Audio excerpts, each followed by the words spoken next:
दाजिया how हुइंग हुई दाओ वो दे पिन दाओ। वीडियो शुरू करने से पहले एक बार कमेंट बॉक्स ज़रूर देख लेना, वहाँ मैंने एक क्वेश्चन दे रखा है।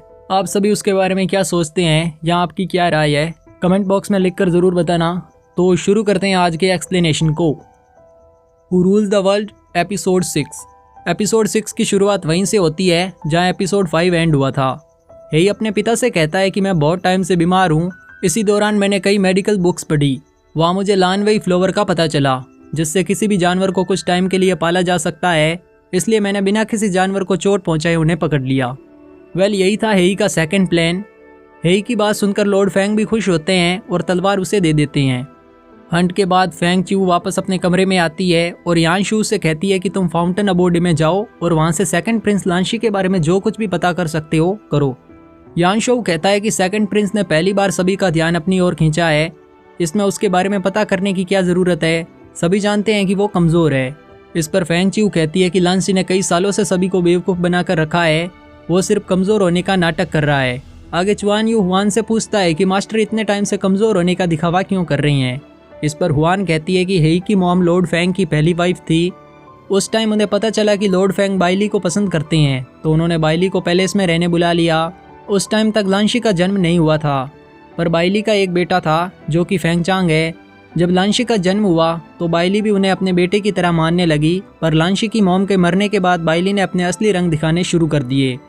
बाइली अपने बेटे फेंगजू को राजा बनाना चाहती थी, इसलिए उसने लांशी के खाने में कई बार पॉइजन भी मिलाया। लांशी तो इस सब से बच गया, पर उसके कई सर्वेंट मारे गए। बाइली उन्हें और ज़्यादा चोट ना पहुंचाए, इसलिए वो बीमार होने का दिखावा करने लगे। जब बाइली का ध्यान लांशी की तरफ नहीं था, तभी लांशी ने सबसे छुपकर फाउंटेन अबोर्ड बनाया।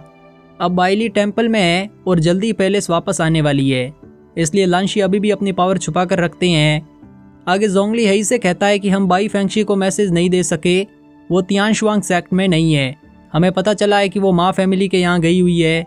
इसके अलावा फेंग चिऊ ने फाउंटेन अबोर्ड से आपके बारे में पता लगाने को कहा है। उसे अभी तक पता नहीं है कि आप ही फाउंटेन अबोर्ड के हेड है। अब आगे हमें क्या करना चाहिए? ये सुनकर हेई कहता है कि मैं कल फेंग चिऊ से मिलने जाऊंगा, तुम उसे पैलेस में आने का कहो। इधर बाई माँ फैमिली के हेड मैंगची के पास आती है और कहती है कि सोल टेकर क्लैन ने बहुत से क्लैन और सेक्ट पर अटैक कर दिया है। मैंगली कहता है कि तुम इसकी चिंता मत करो, मेरी फैमिली अपने जस्टिस के लिए जानी जाती है, मैं तुम्हारी हर तरह से मदद करूंगा।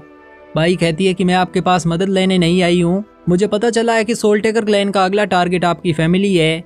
वो लोग अपनी एक आर्मी बना रही हैं, इसके लिए उन्हें मेडिसन, वेपन, सोल्जर और हॉर्स चाहिए। सभी जानते हैं कि माँ फैमिली के पास बहुत ज़्यादा हॉर्सेज हैं और वो भी ट्रेन किए हुए, इसलिए वो आप पर कभी भी अटैक कर सकते हैं। मैंगची कहता है कि अब तुम मुझसे क्या चाहती हो?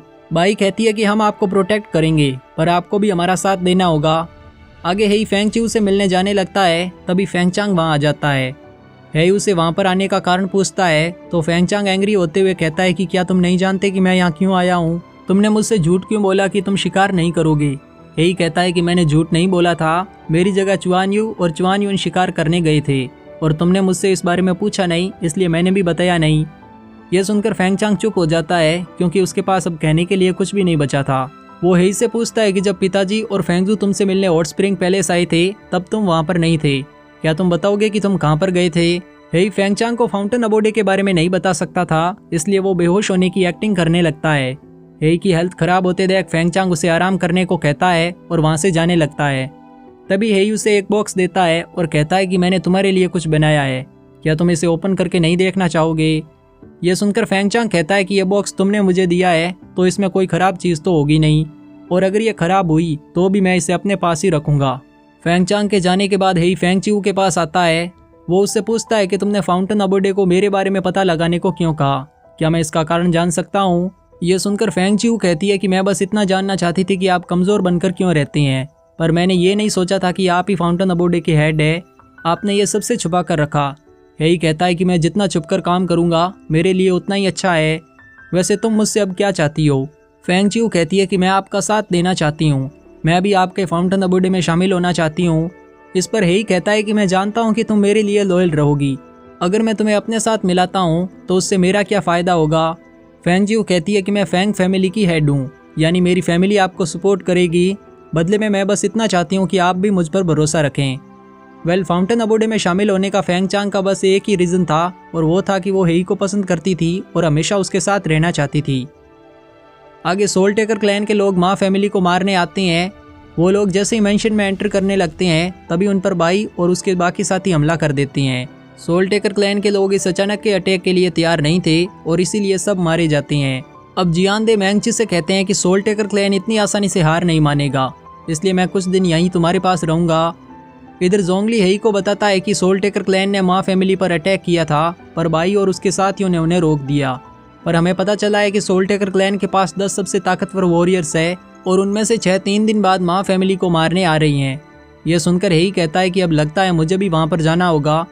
इस पर जोंगली कहता है कि अभी हम योंगजोउ की राजधानी में हैं और यहाँ से अगर आप कहीं जाओगे तो सभी को पता चल जाएगा। हेई कहता है कि तुम उसकी चिंता मत करो, मैंने इसके लिए कुछ सोच रखा है। अब हमें महल का सीन दिखाया जाता है जहाँ फेंग अपने सभी मंत्रियों से कहते हैं कि जीजोउ को इंपीरियल टोकन मिल चुका है और वो उसे वापस इंपीरियल फैमिली को देने वाले हैं। आप सबका इसके बारे में क्या सोचना है? क्या हमें जीजोउ के पास से इंपीरियल टोकन लेना चाहिए या नहीं? यहाँ फेंगजू और उसका एक साथी मंत्री वांग कहता है कि हमें जीजोउ से टोकन लेना चाहिए क्योंकि इस टाइम सभी 6 स्टेट में योंगजोउ और जीजोउ ही सबसे ताकतवर है। अगर हम जीजोउ से टोकन लेकर इंपीरियल फैमिली को देते हैं तो उससे हमारी ताकत और भी ज़्यादा बढ़ जाएगी। अब फेंग हेई से उसका ओपिनियन पूछते हैं। हेई कहता है कि हमें इंपीरियल टोकन लेने की जगह अपनी आर्मी की ताकत को बढ़ाना चाहिए। अगर आगे चलकर सभी 6 स्टेट में फाइट होती है तो हम सभी को हरा पाएंगे। हेई का ये प्लान वांग को पसंद नहीं आता और वो अपने कुछ साथियों के साथ मिलकर फेंग से कहता है कि अगर हम हेई का प्लान फॉलो करेंगे तो इंपीरियल टोकन को खो देंगे, इससे हमें ज़्यादा नुकसान होगा। अपने मंत्रियों की बात सुनकर फेंग हेई पर एंग्री होते हैं और 15 दिन के लिए हेई को उसके कमरे में ही बंद कर देते हैं। यहाँ फेंग चांग हेई को बचाने लगता है पर फेंग उसकी एक भी नहीं सुनते। आगे जब फेंगजू अपने साथी मंत्री के साथ वापस अपने पैलेस जाने लगता है तभी फेंग चांग वहाँ आकर उसे एक जोरदार तमाचा मार देता है। वो फेंगजू से कहता है कि आगे से अगर तुमने लांशी के खिलाफ कुछ भी करने की कोशिश की तो मैं तुम्हें ऐसी सज़ा दूंगा जिससे तुम ऐसी गलती दोबारा नहीं कर पाओगे।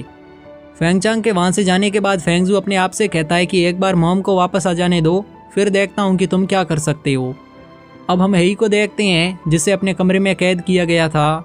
यहाँ रैन उससे कहते हैं कि तुम ऐसा कोई सजेशन क्यों देते हो जिससे लॉर्ड फेंग तुमसे नाराज़ हो। इस पर हेई कहता है कि अगर वो नाराज़ होंगे तो भी मुझे यहाँ पर मेडिसिन लेने भेज देंगे और नाराज़ नहीं होंगे तो भी ऐसा ही करेंगे। इन दोनों में कोई भी फ़र्क नहीं है, चाहे मैं कुछ भी करूं वो मुझे मेरे कमरे में बंद ही रखेंगे। ये सुनकर रैन समझ जाते हैं कि हेई जानबूझकर अपने कमरे में बंद हुआ है। तभी लॉर्ड फेंग भी हेई से मिलने आ जाते हैं। वो हेई से कहते हैं कि तुमने आज योंगजोउ के लिए जो कुछ भी कहा है मुझे वो पसंद आया, पर मैं सबके सामने तुम्हारी साइड नहीं ले सकता। तुम अपनी मॉम की तरह ज़्यादा बीमार रहते हो पर तुम्हारा ब्रेन सबसे तेज़ है। वैसे अगर कभी 6 स्टेट में फाइट होती है तो हम सिर्फ आर्मी के भरोसे नहीं रह सकते। तुम्हारा इसके बारे में क्या सोचना है? हेई कहता है कि हम हमारे स्टेट की सभी सिटीज़ में आर्मी रखेंगे, इससे सभी पर हमारा कंट्रोल होगा। इसके अलावा सभी जगह हमारे व्यापारी व्यापार करने जाएंगे, इससे हमें सब जगह से पैसा मिलने के साथ सभी से अच्छी पहचान भी हो जाएगी। हेई की बात सुनकर फेंग कहते हैं कि तुम सभी के सामने ऐसे प्लान मत बताया करो, इससे सभी का ध्यान तुम्हारी ओर आ जाएगा। तुम जल्दी रिकवर हो जाओ, मैंने तुम्हारे लिए कुछ सोच रखा है।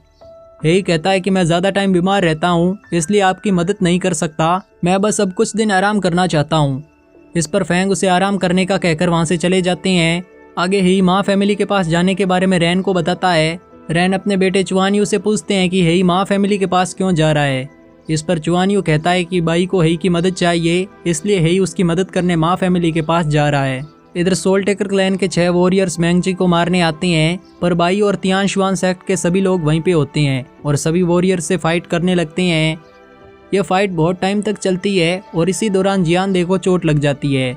अब जियानदे को चोट लगने के बाद बाई अकेले ही सभी वॉरियर्स से फाइट करने लगती है। वो उनमें से 2 वॉरियर्स को मार देती है, पर बाकी बचे 4 से वो फाइट नहीं कर पाती। तभी हेई वहाँ आ जाता है। वो जब बाई की चोट देखता है तो बाकी बचे 4 वॉरियर्स से कहता है कि तुमने इसे चोट पहुंचाई है, अब इसके बदले तुम्हें अपनी जान देनी होगी। इतना कहकर हेई उन पर अटैक करता है और 3 और वॉरियर्स को मार देता है। अब उन सब का लीडर हेई पर अटैक करने लगता है। तभी वू यान भी वहाँ आ जाता है और उसे मार देता है। वू यान को वहाँ देख हेई उससे पूछता है कि तुम यहाँ क्या कर रही हो। वू यान कहता है कि हुआंग साओ ने मुझे यहाँ बाई की मदद करने भेजा था, इसलिए मैं यहाँ उसकी मदद करने आया हूँ। बाई ने पहले कभी भी वू यान को नहीं देखा था, इसलिए वो उससे कहती है कि मैं तुमसे बहुत टाइम से मिलना चाहती थी। यह सुनकर हेई को अच्छा नहीं लगता। उसे थोड़ी जलन होने लगती है, इसलिए वो अपना चेहरा दूसरी साइड कर लेता है। इसी सीन के साथ एपिसोड 6 यहीं एंड होता है। आशा करता हूँ कि आपको ये एपिसोड पसंद आया होगा। बाकी देखो कमेंट में जो क्वेश्चन है उसका आंसर प्लीज़ प्लीज़ प्लीज़ जितना हो सके उतना जल्दी करना। मिलते हैं नेक्स्ट एपिसोड में, तब तक के लिए शेष शौकान।